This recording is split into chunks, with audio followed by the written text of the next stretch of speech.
just so you know, if you've never seen me before, this is the way I look all the time. I'm not high.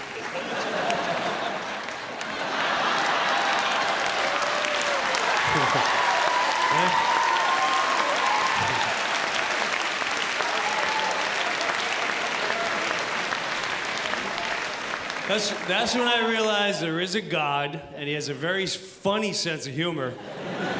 It's like, oh, some people be born with big noses.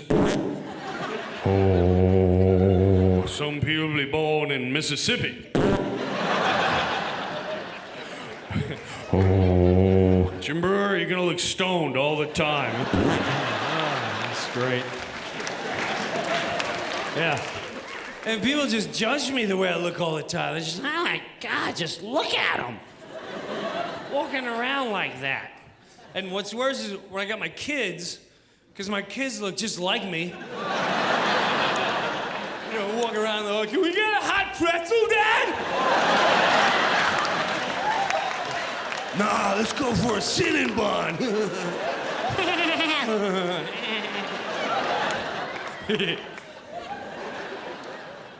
But I thank God I got eyes like these. I know people judge. This is how I got the movie Half Baked, because of these eyes. Yeah. Oh, you like that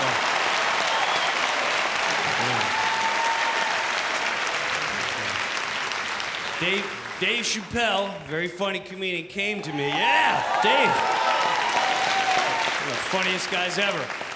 Came to me in a New York comedy club. He's like, hey, man. You gotta be in this weed movie. The way you look, you don't even need makeup. And I knew Dave a long time, so I didn't want to disappoint him. Yeah, I was there for Dave's first car ever. We were gonna do this TV show called Buddies together back in the mid-90s. And yeah, it was, you know, dumb project. Like, he's the black guy and I'm a white guy. We're friends. Hey.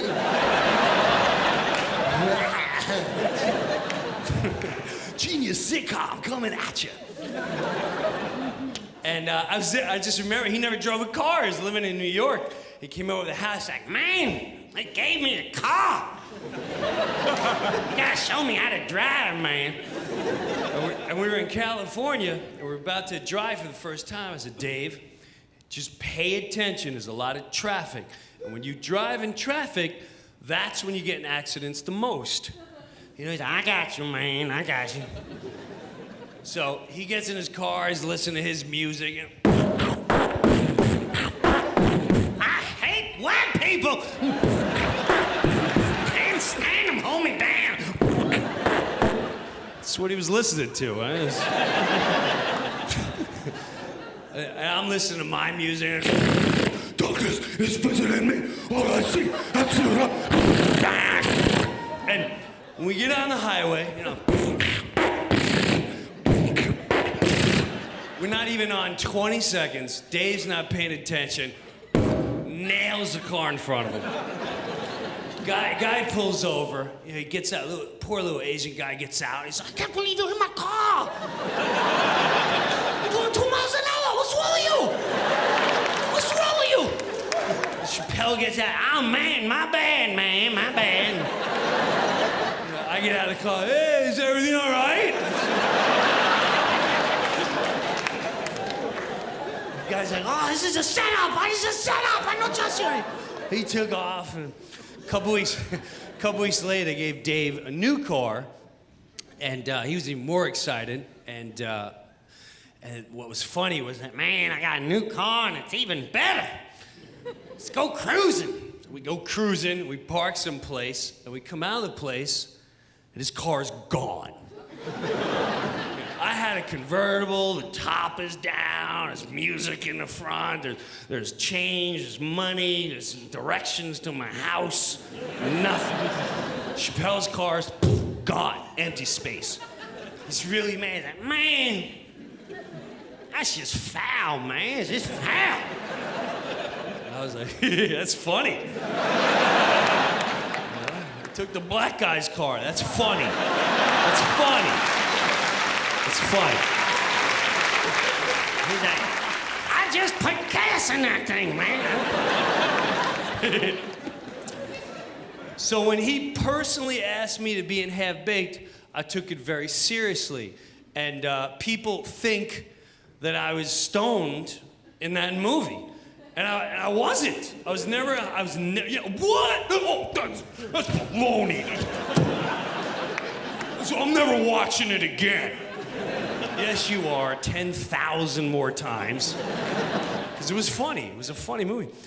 And, but there was, I will admit to you, there was one and only one scene, God's honest truth, that I was, and that was it.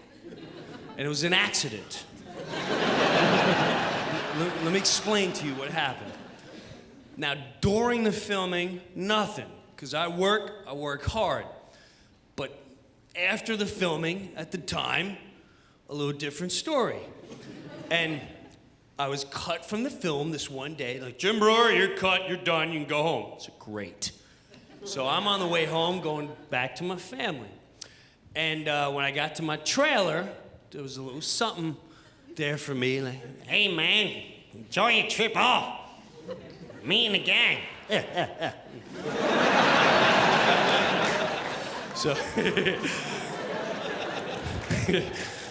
So I was like, well, I got no kids and no responsibilities right now. I'm off, I'm done with work, and yes, I will give it a shot. And I had some, and yeah, I took all, I mean, it was...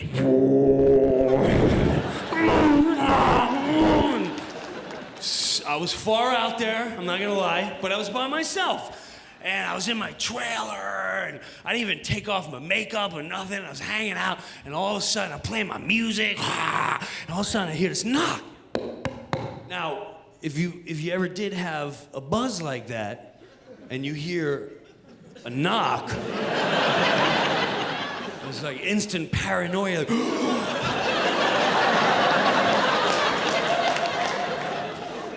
oh no, I'm in trouble. And I was like, I'm not answering the door. I just pretend it didn't happen. Didn't happen. There's no knock. So I went back to what I was doing. Yeah! I heard it again. Like, uh-oh, someone's at the door. So I opened the door, and I'm full blown. This woman from the movie set is going, Jim, we have a serious problem. This is a true story. The guy who plays Samson in the movie is quitting. He does not want to be part of this film Half Baked anymore. He's upset with Dave Chappelle. He wants nothing to do with this. And he threatened that unless all of his scenes are done today, the film's done. We need you to film one more scene to save production of the movie. Now, she has no clue where my head's at. So, yeah, okay. But now, all I heard was... So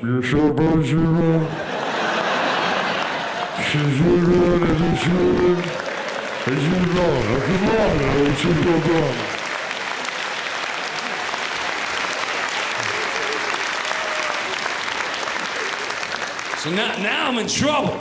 Now I'm paranoid. I don't work like this. Now the lights of the film is like... Everybody knows. Look at his eyes. Wow, he's really ripped. I'm starting to get really paranoid. Like, oh, I'm gonna get arrested, and I'm gonna get fired from Half Baked for being baked. But I was really thinking that, And so now the director comes up, and this is the one and only scene. She goes, Jim, this is very simple, and we're out of here. I apologize for bringing you back. Samson is gonna get hit by Jerry Garcia. He's gonna fall down the floor. You're just gonna step over him and say, sucks to be you, man, and then we're done. Again, all I heard was...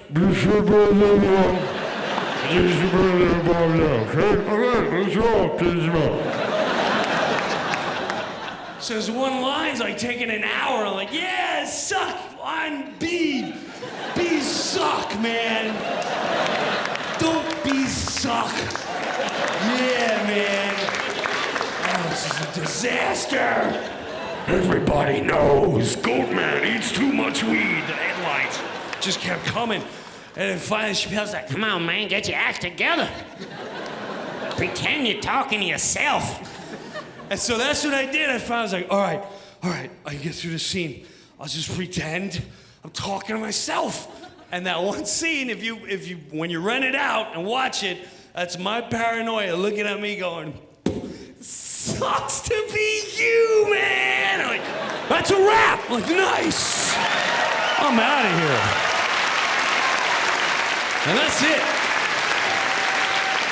Saturday Night Live was fun. That was a nice little run. Yeah, that was a while ago.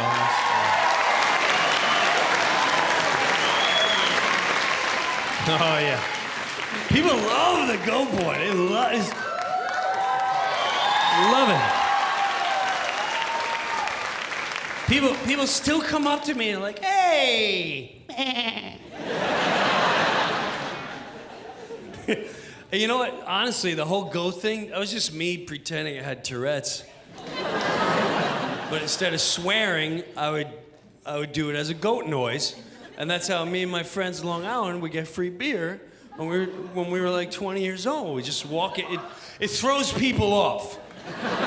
Now picture just walking into a quiet establishment, and there's like 6 people in there, and a bartender, and you walk in with your banana head friends, and the bartender says, hey, can I help you guys out? Yeah,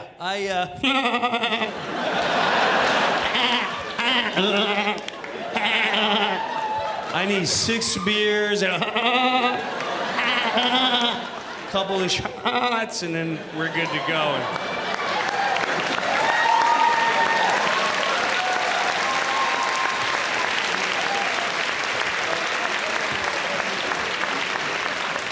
Drinks around the house. Go in the corner. Go in the corner. Wow. Thank you. Norm Macdonald. I never understood a word.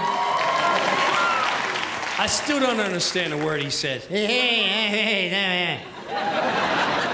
we're gonna do it, you know? Yeah. My dad got to meet Sylvester Stallone. That was probably the funniest moment of all Saturday Night Live that was never filmed. My dad, World War II vet, shuffles around. I'm like, Sylvester Stallone, do you mind meeting my dad? He's like, absolutely, I'd love to. Your father, I'd love to meet him. Mr. Brewer, what's going on? And my father's like, hey, what's up, Sylvester? How's it hanging? A little to the left? Hey, your father's hilarious. And my father's like, Sylvester, I read somewhere you got a place in Florida. Where is that true? As a matter of fact, I got this place. Yeah, it's in Hollywood, Florida. Believe it or not. Believe it or not. That's right. I've been to Florida where he had and somebody got pregnant. Oh. It's my father's talking. Relax. So my dad goes, hey, they got an Elks Club where you're at, Sylvester? $1.99 beer, all you can drink, and $2 a spaghetti night every Wednesday night. Spaghetti, and I make the meatballs. Elks is a good... Sylvester, is he being serious? Is it Elks Club? What do you mean, like a moose? What's it mean? What, a moose? Is it Elks Club? Is he being serious? He's like, yeah, $1.99. All you can drink, spaghetti night, good time, Elks Club. Sylvester's like, listen, I don't know what you mean by no Elks Club, but the next time you're with me, Mr. B, I'll bring you to my place, Planet Hollywood. Yeah, been there. $20 a beer, $40 a burger. Yeah, I'm taking you to the Elks. That's ridiculous. Ridiculous. I grew up a 80s metal guy. Yeah.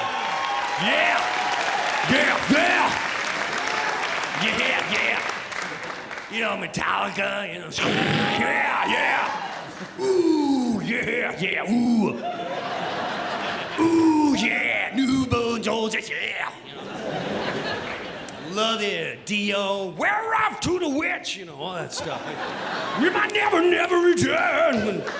I can't listen to that in front of my little ones. And it's aggravating because nothing but kid music is awful. It's awful. Round and round. Oh. The sky is blue and duh.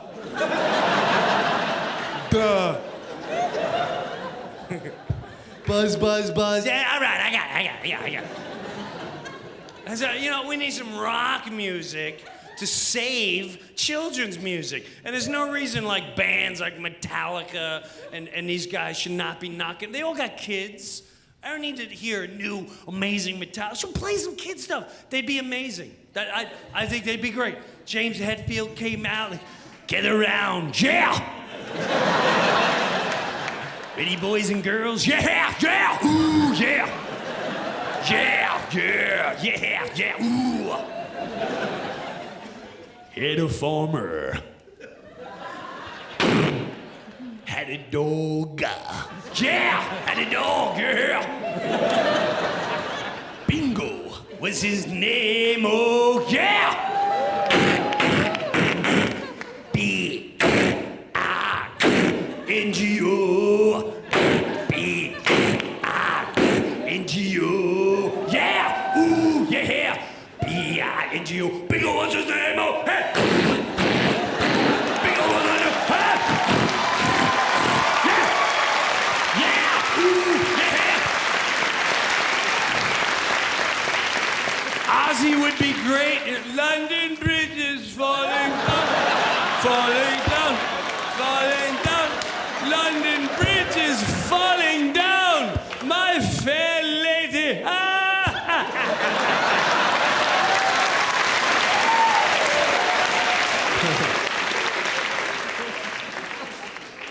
And I mean, AC/DC would be the ultimate. They'd be the ultimate. I would give AC/DC Row, Row, Row Your Boat, because they'd be amazing at it. They'd be amazing at it. Just come out, little Angus come out.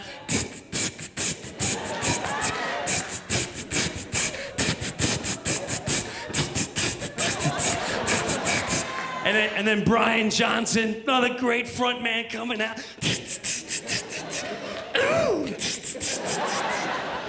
You got to row, row, row your boat.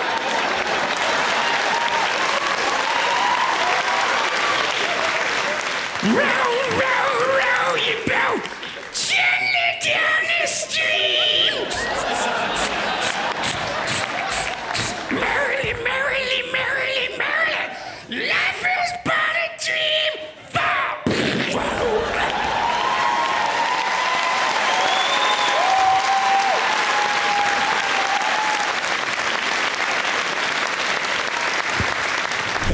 What a meatball. Look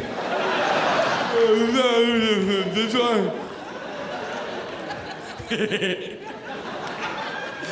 What a banana, man. Let me get some Suzy Q's. 4 slices of pizza.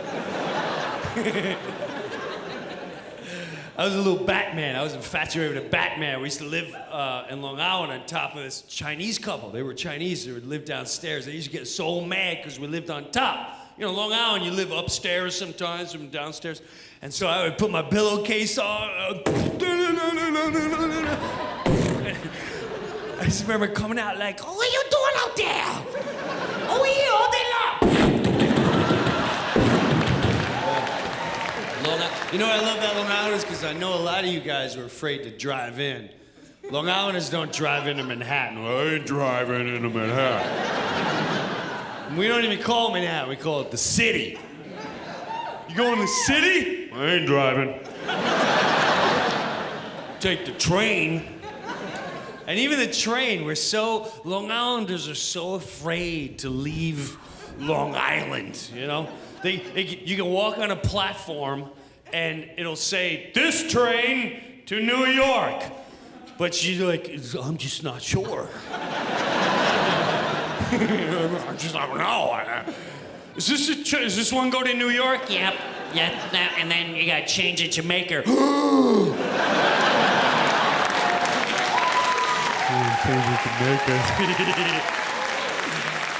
Yeah, it's scary, ain't it, man? Little white kids changing to Jamaica. Oh, change to Jamaica. Oh, change to Jamaica. And the best is like, I love going back in Long Island. It's like, this train, New York. And the train will come on the opposite end. And literally, Simon said, this train does not go to New York. But it'll come and people, why is it there? Should we get on it? The people are getting on. And they're, what are we doing? And then you go to Jamaica, that's the worst. And you ask the guy, like, I definitely have to change at Jamaica to get to Manhattan, right? The city? To the city? Yes, change at Jamaica. Just check it. So when we stop at Jamaica, I'm getting off. Do you know where the train? Just listen to the announcement. Okay, so there'll be an announcement when we get off at Jamaica. Got it. You know, you get off, you're like, oh man, hope this ain't taking long. Oh, here they come, here they come. Here they come, the rappers. The rappers. God knows what they'll do, who knows? Right, then that train comes. Okay, just let's see now. It's just when it. New York City. What's he saying? What's he saying? What are we doing? What are we doing? So I understand what it took to get here, so thank you for coming out.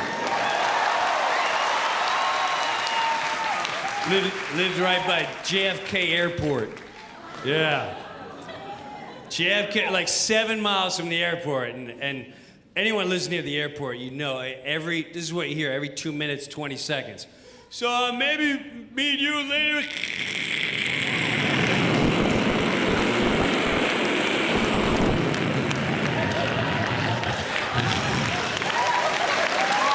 How do you live by that, man? I mean, I can't even hear. Live by what? And it would drive my mother nuts because, you know, every time the plane would come over, it's like, every time those planes come over, the whole house is rattling back and forth and my china closet rattles like crazy and they feel like it.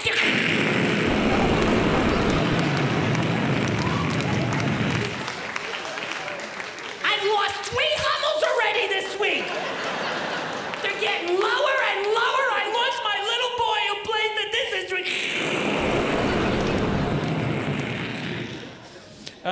And I remember the big thing back then too is the Concorde. I don't know if you remember the plane, the Concorde.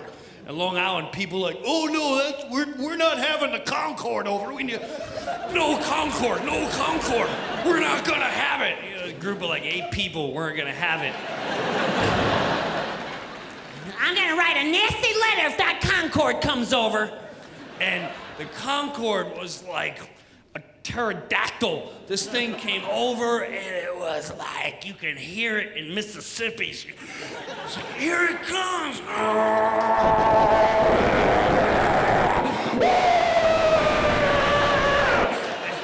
Roof shingles were flying off and dogs were taken up with this tornado and people...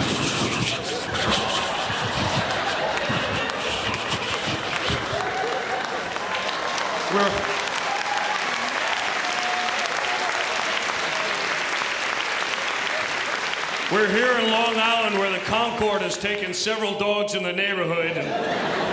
They took my dog Duffy. If anyone knows where Duffy is and my Hummels, and I just...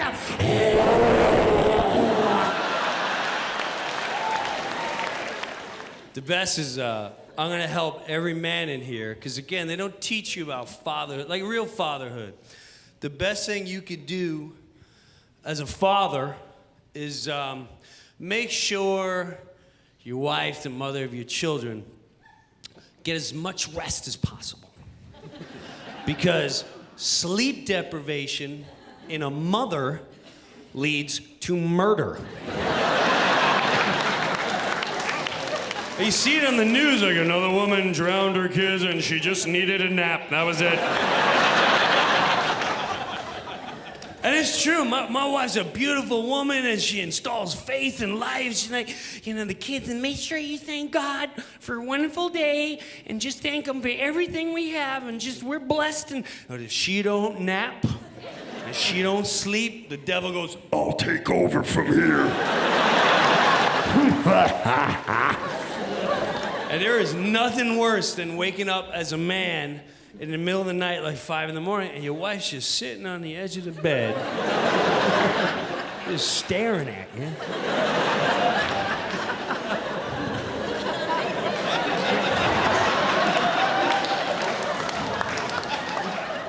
Baby, what are you doing? Why are you not? What are you doing up so early? Up so early? I haven't been to bed yet.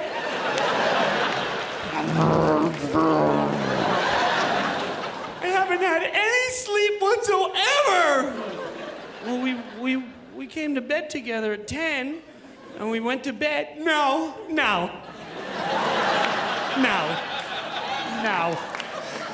You fell asleep at 10. I was up, and who can fall asleep when you fall asleep? Because you pass out, your mouth is always facing my way. It smells like someone defecated in your mouth, and your breath is disgusting. It's disgusting. You need to go to a doctor. I have no eyebrows left because of your breath blowing on my face. And I kick you, and I shove you, and you don't even move. You wouldn't even wake up if we were attacked in the middle of the night. You would hear nothing.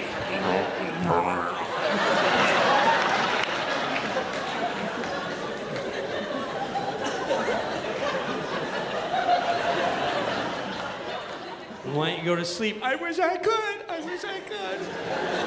And then just when I was ready to fall asleep, the 3-year-old came walking in, woke me up. She was filled with pee. She peed in her bed again.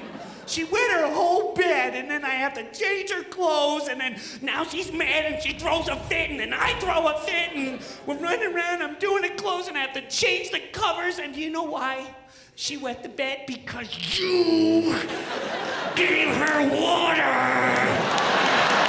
before bedtime.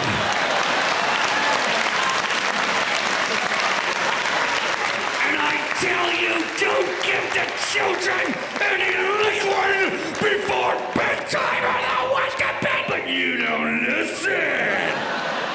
You want to be the good guy all the time. By the way, I killed the cats.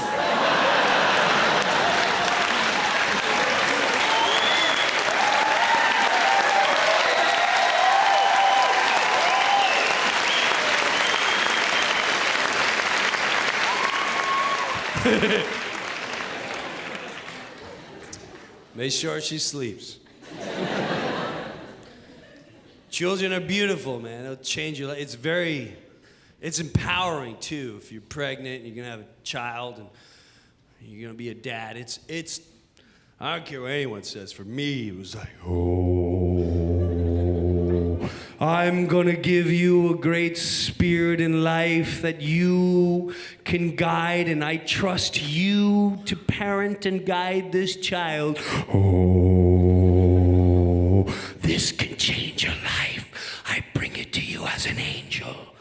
But remember to watch and guide closely, because they could die any second. Good luck.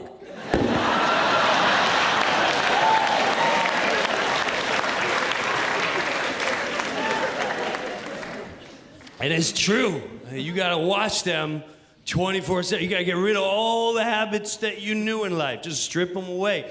Because kids like that, once they start walking, that's their job. Just look for death. You got any electric sockets I can lick?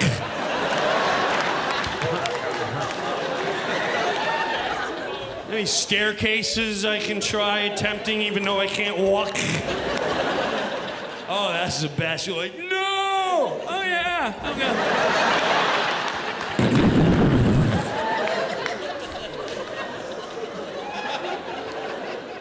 And trust me, as a parent to another parent, your kids are gonna fall. Every one of mine have taken some clunkers. They've taken them. Beds, so even when they can't walk, they're dangerous. You know, I remember my one kid, first one, she couldn't even move. Put her right in the bed. Boom! Can't move. Got on the phone. You forget they have devices like, I can roll. Let me tell you, that's an exciting feeling. Hey, Jerry, yeah, it's just me.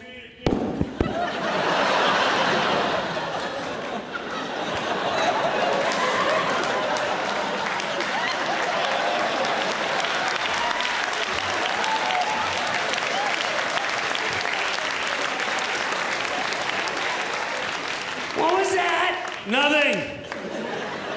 We might have to homeschool one of them.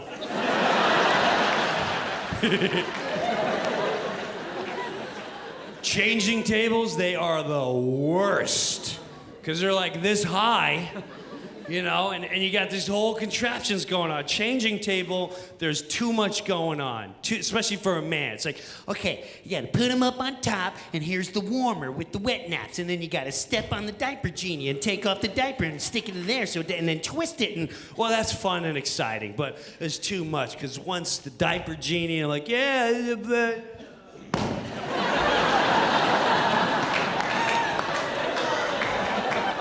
And the worst is, your first concern is not the health of the child, it's, uh-oh, I'm in trouble.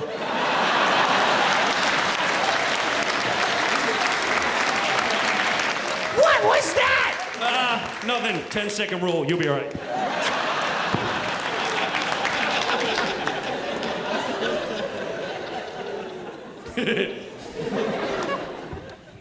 And all kids come out differently. You know, my first one got stuck. Stuck. Pulled it out with a plunger. I'm not even kidding. And then the last one came out too fast. Came out. Wouldn't you think that's a great thing? I mean, thank God I was standing in front of my wife when she's ready to push. I'm like, are we ready to do this? Don't charge us for the room. Here, clean that up. We're out of here. Hey, we were only here 3 minutes, like parking. We're done. Let's go. Nice job, hon, but. It's not good for the babies when they come out fast. It's like a fat guy running through a skinny door too quick. Yeah. Head is like long and narrow. Like, wow, that was a fast trip. But it's a beautiful thing. I will say that. It's just, you know, it's just a beautiful thing. Yeah, your whole life is. You wake up in the middle of the night, and you're like, and you get up, what's the matter, baby? Oh, is everything all right? Is everything all right? Daddy's got you. Back up, I got her. 2 is sort of the same thing. And you get up, and I got you, it's all right. And, sweetie, what are you doing up out of bed? You checking on your sister? You're beautiful. Go back to bed, Daddy's got it. Yes, but once you get like 3 or more, and the sleep deprivation kicks in, there's a whole different meaning when you hear a little crying in the middle of the night. You know,